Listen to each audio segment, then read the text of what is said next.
පේරාදෙණිය උද්භිත උද්‍යානය ශ්‍රී ලංකාවේ දිගම ගංගාව වන මහවැලි ගං ඉවුරේ අශ්ව ලාඩමක හැඩයකට එනම් චක්‍රයක හැඩයකට පිහිටා තිබෙනවා.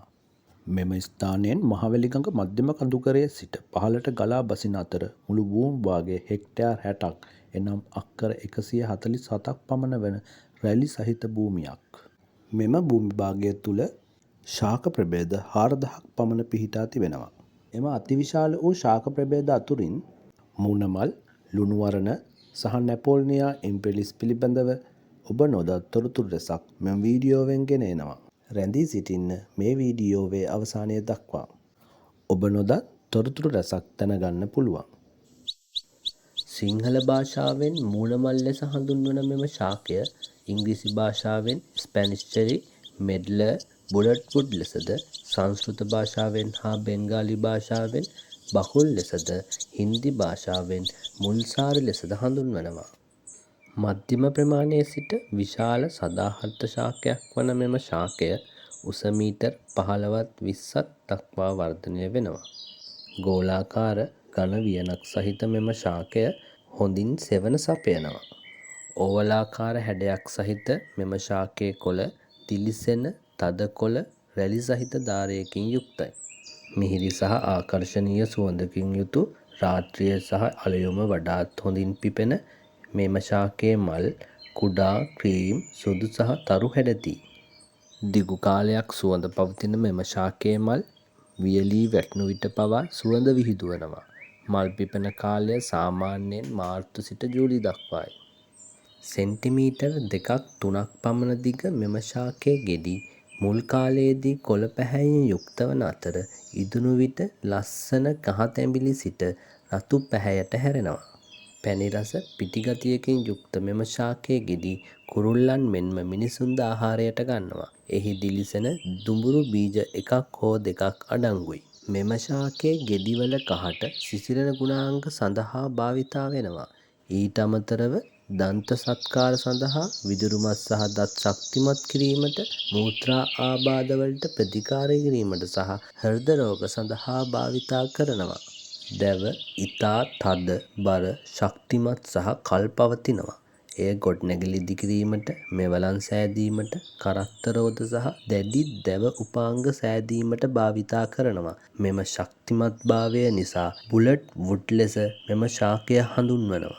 නිවර්තන සහ උපනිවර්තන දේශගුණවල වර්ධනය වන මෙම ශාකය හිමවලට නම් ඔරොත්තු දෙන්නේ නැහැ. පූර්ණ හිරු එළියට කැමති මෙම ශාකය අර්ධ හිරු එළියට තරමකට ඔරොත්තු දෙනවා. හොඳින් ජලය බැස යන පස්වල හොඳින් වර්ධනය වෙනවා. මධ්‍යස්ථ ජල සැපීමක් ඉතා අත්‍යවශ්‍යයි. පරිණත ගස් තරමක නියගයට ඔරොත්තු දෙනවා.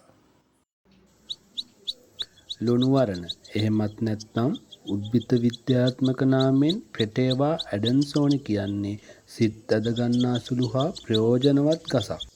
බොහෝ විට ජලමූලාශ්‍ර අසල දක්නට ලැබෙන මෙම ශාකය ඉංග්‍රීසි භාෂාවෙන් සැක්‍රඩ් ගාර්ලික් පියද ටෙම්පල් ප්ලාන්ට් බර්නා ලෙසද, සංස්කෘත භාෂාවෙන් වරුණ ලෙසද, දමිළ භාෂාවෙන් මාවිලන්ගම් ලෙසද හඳුන්වනවා.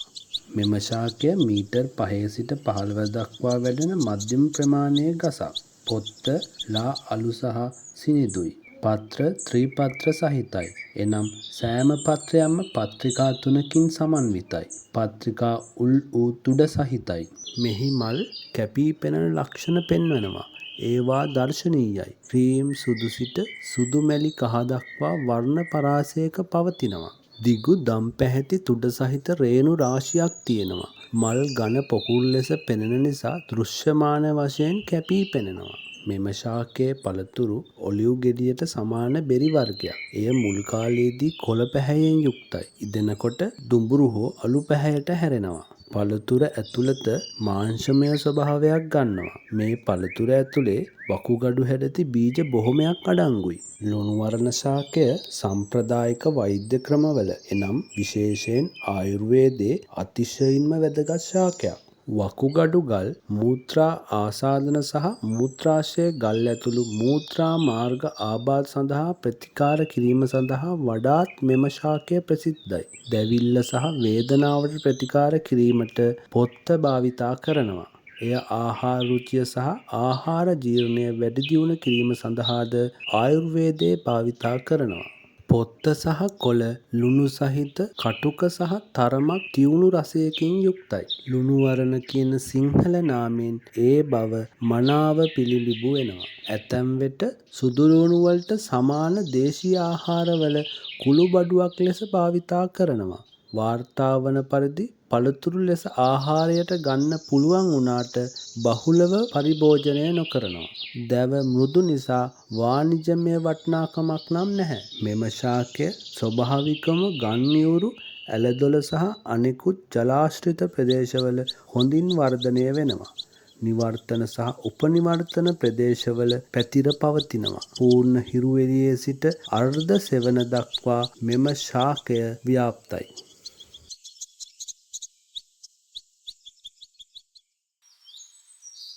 නැපෝලියන්ස් හැට් ලෙස පොදුවේ හැඳින්වෙන නැපෝලිනියා ඉම්පීරියලිස් යනු බටහිර අප්‍රිකාවේ වැසි වනාන්තරවලට ආවේනික කුඩා සදාහරිත නිවර්තන ගසක්.